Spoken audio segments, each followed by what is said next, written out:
my fine young student teacher here. Bless you. I will. Alrighty, good morning everyone. How's it going? You guys ready to learn, right? So, as Miss Prieto talked about last time, so we're going to go over the causes and consequences of the European settlements and American colonies, right? So, like she just reviewed, we're going to go over it a little bit, but then after, you all will have this worksheet to complete. But, are you guys ready? Yeah, let's get to it.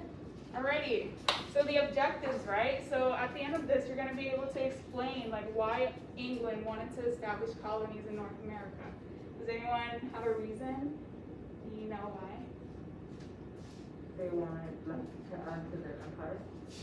Okay, They want their own land. they wanted their own land, right? But like in England, they couldn't do that. They were renting. So here, they were able to own their land. So another thing that we're going to talk about is how to describe the experiences of the settlers who founded the first permanent English colony in Jamestown. Do you know what their experiences were like? Do you have any idea? Harsh. Probably right. So, these are some key terms. So a charter, right, is a document issued by the government that grants specific rights to a person or a company. Are you guys familiar with that word? Cool. So John Smith, he was an Englishman sent in 1608 to lead Jamestown. You guys know all the James, right? What are all the James? Right. Yeah, perfect. Like Miss Pietro was saying, WSR, and that's a great way to remember it, right? So a representative government. Does anyone know what that is?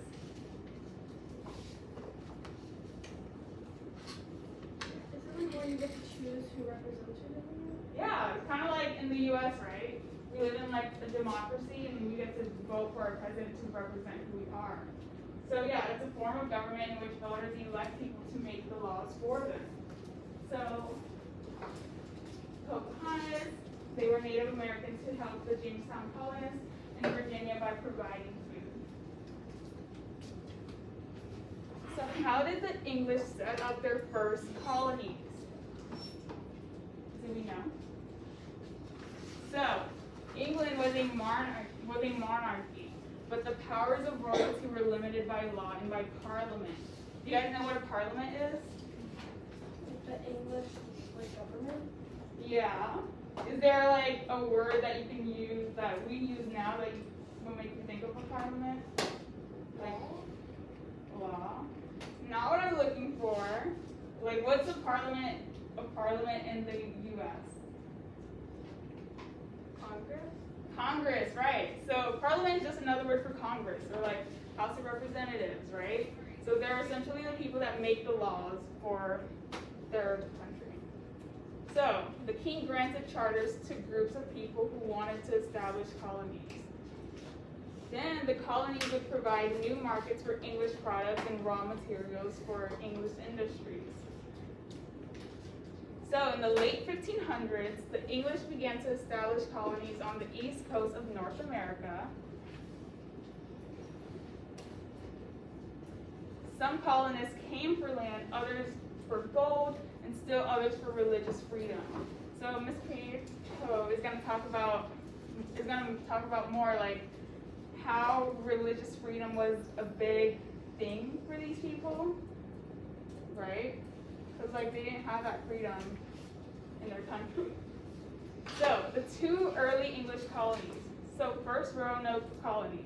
So the first Roanoke Colony was in Roanoke Island off the coast of present-day North Carolina. So it was established in 1585 by Sir Walter Raleigh. It was abandoned a year later, so they had to do a second Roanoke colony, right? So the second colony at Roanoke Island was established in 1587. Because of the war with Spain, England was unable to send a ship to visit the colony until 1590. But then the colony had disappeared without a trace, and it was called the last colony. Isn't that so sad to think about? Like all this work that they're doing, right? Alrighty, so Jamestown, the city that we've been talking about. So in 1607, England's King James I granted a charter to a group of merchants to establish a colony called Virginia in North America. So this is the area that the Pilgrims, migrated to. You guys all know who the Pilgrims are, right?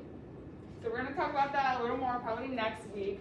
But the merchants who formed the Virginia Company of London were eager to gain a share of the wealth of the Americans. So they wanted to, get the freedom of America or experience all the luxuries that were here, right? So the first colonists, about 100 men, arrived in Virginia in the spring of 1607. So they built a fort called Jamestown, which proved to be England's first permanent settlement in North America. So what's the first permanent settlement in North America? Jamestown. You guys are all supposed to say it together. But yes, Jamestown, right? So Jamestown barely survived its first year because many colonists died of diseases such as malaria. They wanted to look for gold, not farm. So local Native Americans, led by a chief named Powhatan, gave the colonists some food. So, they're being nice, hospitable, right? So by the spring of 1608, only 38 of the original colonists were still alive. Isn't that crazy to think about? All those people came over here and only 38 of them were still alive. So based on what I just said, what were some of the reasons why Jamestown didn't survive? Diseases, right? They didn't have enough food. That's what I was doing. Oh, okay. Anyone else? They wanted to look for gold and not farming, right? So they were, they didn't really make food or So the fall of John Smith was sent from England to lead the colony. Under his firm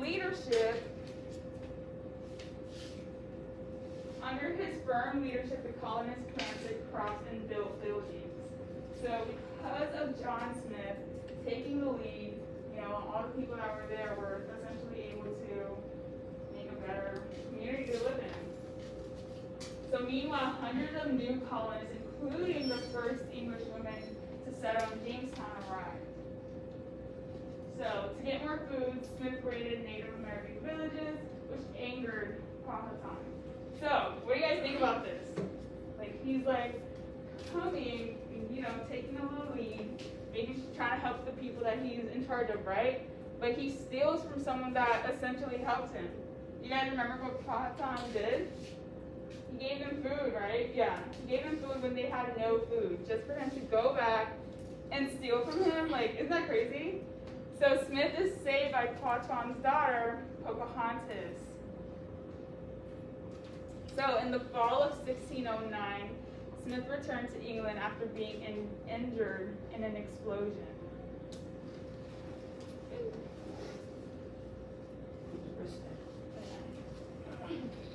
Thank you. So with Smith gone, conditions quickly worsened. So now they don't have a leader. Things are going bad, right? So Powhatan decided to drive the English away, and he began by refusing to give them more food. So he sees that they're not being nice to him anymore. He's like, okay, since you guys aren't nice to me, I'm not going to be nice to you, right? So the terrible winter of 1609 and 1610 is called the starving time, because by the spring, only 60 colonists were still alive. So that time period that was just so cold, right? They're all starving. What is that time period called? The starving time, right? So despite the hard times, Jamestown began to prosper. So Jamestown essentially survived all of their hardships. So efforts of the Virginia Company. The company sent new colonists, offered free land to existing colonists, and sent new leaders to restore order in the colony. So efforts of the colonists found a dependable source of income to sustain the colony: tobacco brought by John Rolfe, who married Pocahontas.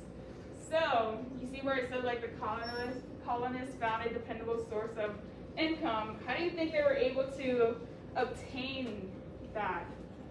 Their farms, their fields of tobacco, how do you think they were able to sustain their land? Very soon, Huh? very soon, What is it? very soon. Not quite. Well, one guy was like, you can't eat unless you like farm crops or whatever. Not quite. Did they have slaves? Yes. Slaves, right? All their sweat, blood, sweat, and tears. All these people that were working for free, basically, and being taken advantage of. That was their way of like sustaining their land, right? So by the 1580s, smoking tobacco had spread to all parts of Europe. The colonists' success in growing and selling tobacco drew new colonists from England. So the success of Jamestown was fueled by the demand of tobacco. In 1640, London was importing nearly 1.5 million of tobacco annually from Virginia. So this demand leads to the need for more people to work the land, which were the slaves, right? So yeah, so the colonies developed a tradition of representative government. What do we all think representative government is? Remember from the beginning? When people elect someone to represent them. Exactly, right? Kind of like what we have in the U.S. So in 1619, Virginia's lawmaking body, the House of Burgesses, was elected. So, based on what was said earlier, what is the House of Burgesses?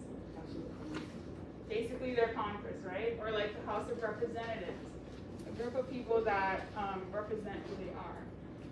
So the House of Burgesses marked the start of the representative government in North America.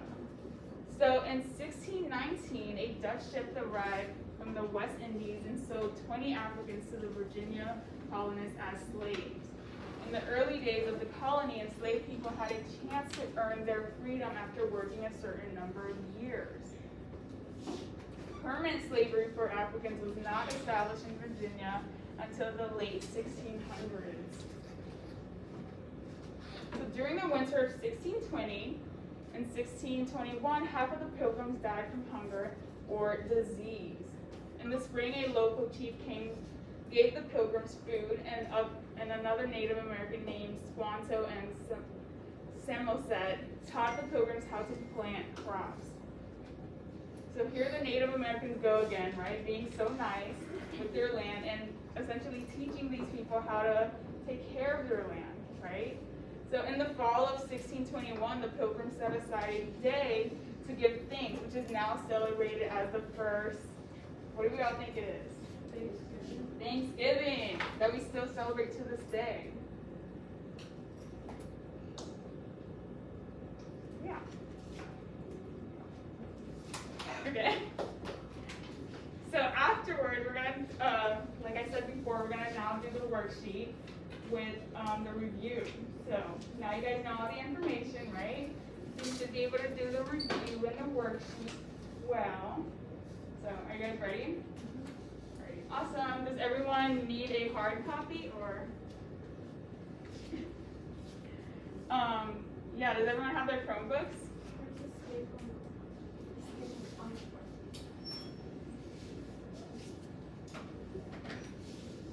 So yeah, you're going to be completing a following reflection about what you think was the most important person in contributing the success of Jamestown and ultimately the Virginia colony. So make sure you explain why with evidence from the slideshow and lectures, right? So based on what you think, based on the presentation. Does everyone have their Chromebooks? Perfect.